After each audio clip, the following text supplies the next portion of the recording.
6, 12, Okay. 18, Guys, are we listening? yeah, 24. Do I need to separate some people, or are we gonna listen? Okay. So we have 6, 12, 18, 24, 30, 36, and this keeps on going. What about 8? Where's the multiples of 8? So 16, 24, mm-hmm. 32, Mm-hmm. 40, Okay, that'll be good. Okay. Where do we see a number in common? The first one. Yes. 24. So if we had fractions with a sixth and an eighth, we would change the denominators to 24. So that's what it means to find the least common multiple of the denominators to rename the fraction beforehand. So in other words, we find the least common denominator. So what does this look like? Let's practice finding the least common denominator. So what would the least common denominator be for the fractions 3/5 and 1/3? Yes. What would the least common denominator be? What do you think? Yeah? 15. 15? Why you said 15? Because 3 times 5 equals 15, and 5 times 3 equals 15, and then the least amount that's the same. Okay. So let's list out their factors. Multiples of 5 are 5, 10, 15, 20, 25, on and on. Multiples of 3 are 3, 6, 9, 12, 15, 18, 21. So like you said, 15 is our least common multiple.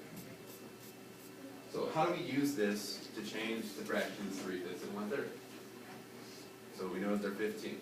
15 is their denominator. So what do we do to rename those fractions? What do we think?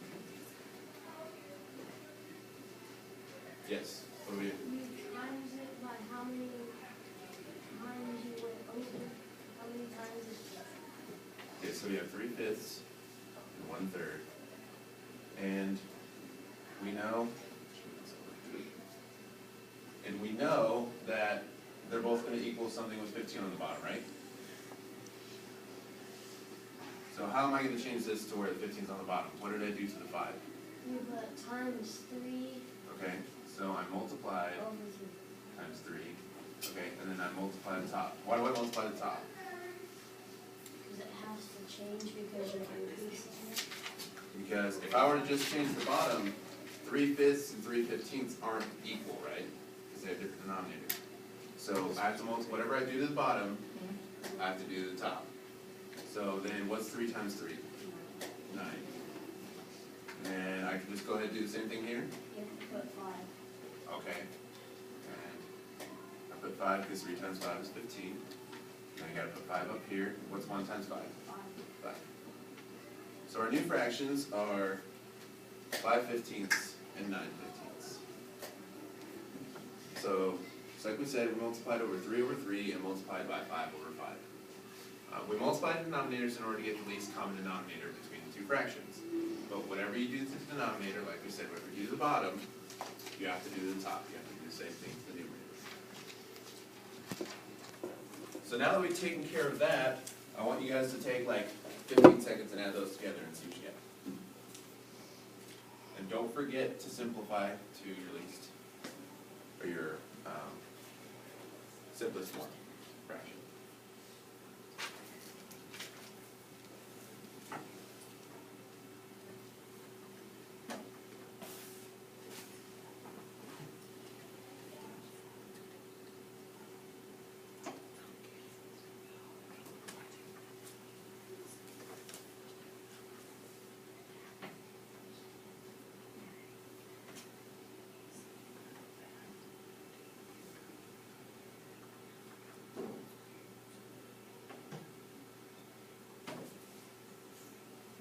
All right, Griffin, what do we think the answer is? 14/15. Who agrees by hands? Who agrees? 14/15. Did anyone get anything else? Is anybody having trouble? Okay. Well, the answer is 14/15 because when we change them to their common denominators, we add them together, just like we add like fractions. We just add the tops and keep the denominator equal. Now you guys go ahead and work on what is 1/3 plus 1/4. Okay, so we change them to these on the number, right?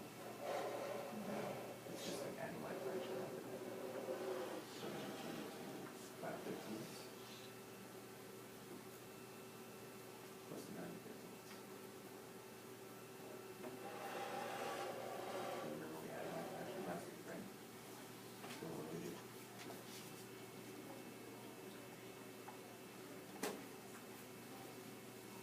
Very good. And then maybe the same thing, just 1/3. Is that right? Second one?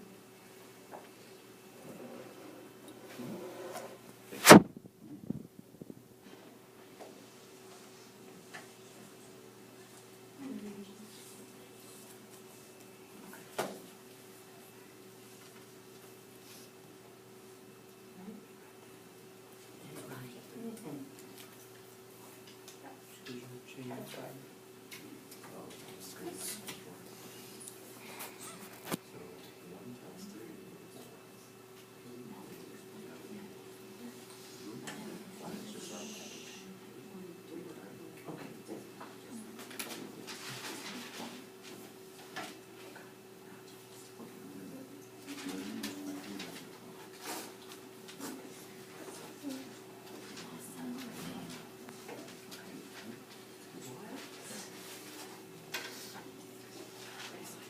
All right, what do we think the answer is? Yes, Sophie, what do you think? 7/12. Okay, who agrees? Who likes 7/12? There's a lot of hands. Awesome. Anybody disagree? Okay, so first we gotta find the least common denominator. So we write out our multiples, 3 and 4. And the first one that matches is 12. So we're gonna change our denominator to 12. So, like I said, it looks like 12 is our number. We multiply by 4/4 to get 4/12, and 3/3 to get 3/12. And once we do that, it's just like adding like fractions. 4/12 plus 3/12 equals 7/12. All right, so far, thumbs up, thumbs down, thumbs aside. What do we think? Okay. Oh, Yeah, I was like, I can't tell if that's up or down. But okay, we'll do some more practice. Now, throw a little bit of algebra and mixed numbers in there. So, what would a plus b be if a equals 4 2/15 and b equals 3 5/12? So you guys like a minute. If you have any questions, feel free to raise your hand or come around. Check out the guys.